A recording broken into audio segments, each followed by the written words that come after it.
In this video, we're covering the main cases of adoption virtual reality in mental health and the main hurdles, algorithm biases, and cyber sickness.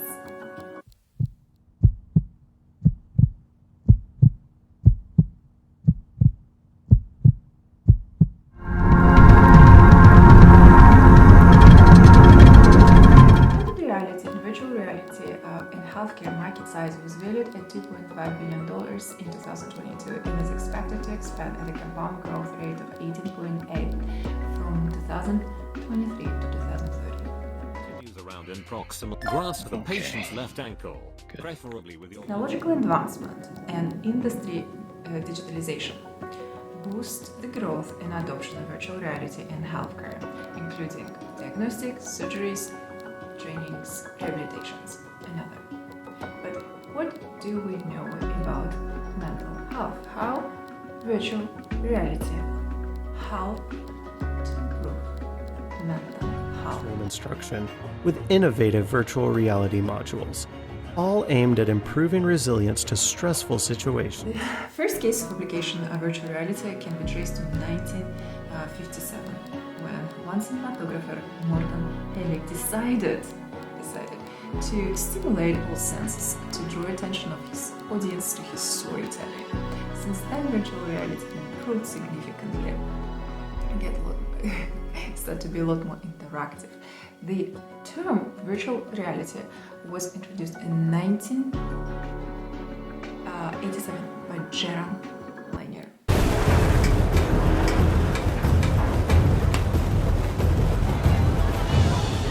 Ideally, you gotta climb a mountain. According to results of more than 5,000 clinical studies published since 2008, virtual reality demonstrated clinical efficiency in promoting relaxation, reducing anxiety and stress-related issues. But what is so special about virtual reality?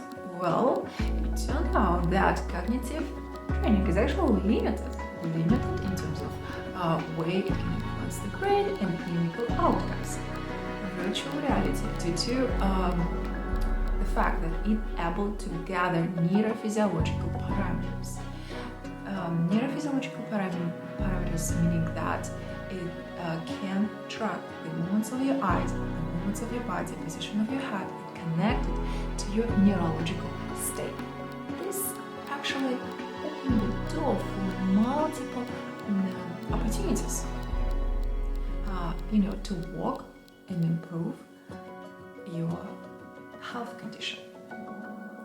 So since 2008, multiple companies appeared that actually design product therapies, games that are able to treat complicated brain-related diseases, starting from Parkinson, autism, to light mental illness-related conditions such as ADHD or anxiety.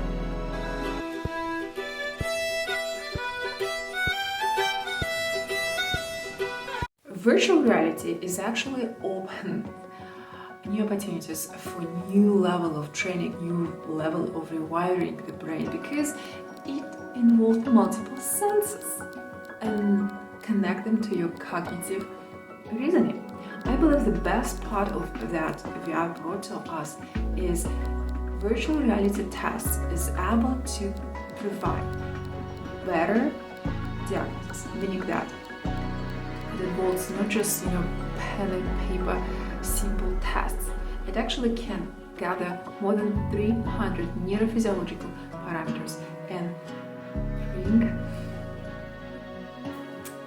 more clear and accurate diagnosis, and that means it will definitely improve treatment and outcomes of the treatments.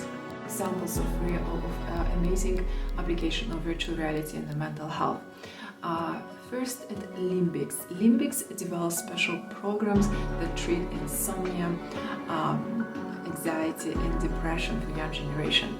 And according to their clinical studies, according to the results of the work, it brings positive clinical outcomes for their patients and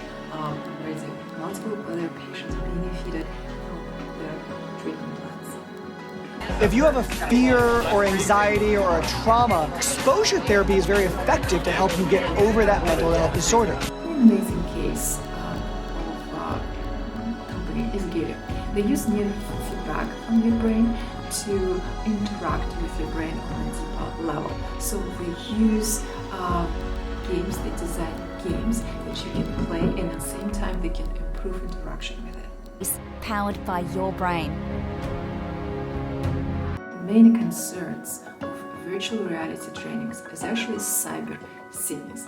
It turned out that more than 86% of people experiencing different type of, nausea, headaches, and etc. And it turned out it's even more common for older generation.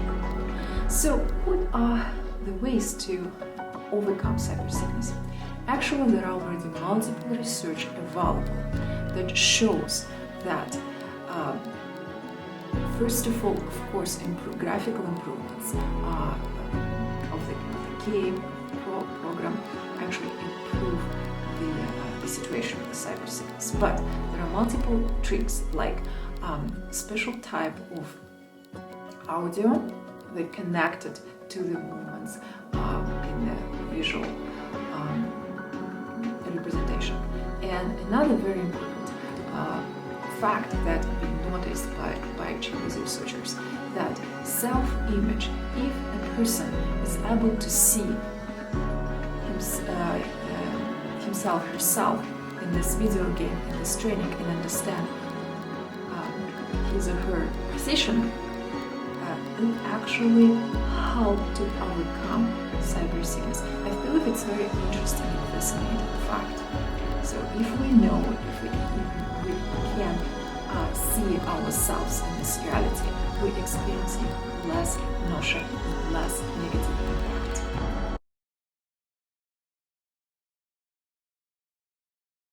So according to multiple specialists in the area, virtual reality brings certain risks for related to algorithm biases and related to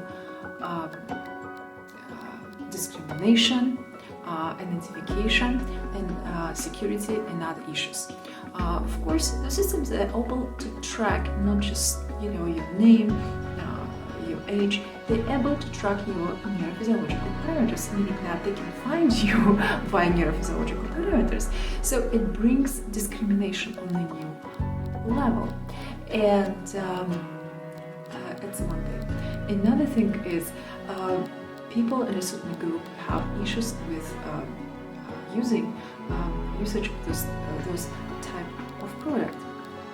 Also, talking about identification. Security part is a big thing in VR world. So when a device is able to gather lots of more insights from your physiological, your neurological state, it can actually work and grab and impact you in a way we don't actually know yet.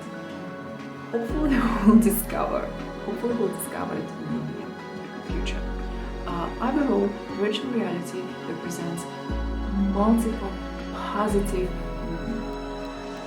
solutions and positive opportunities for improvement of healthcare.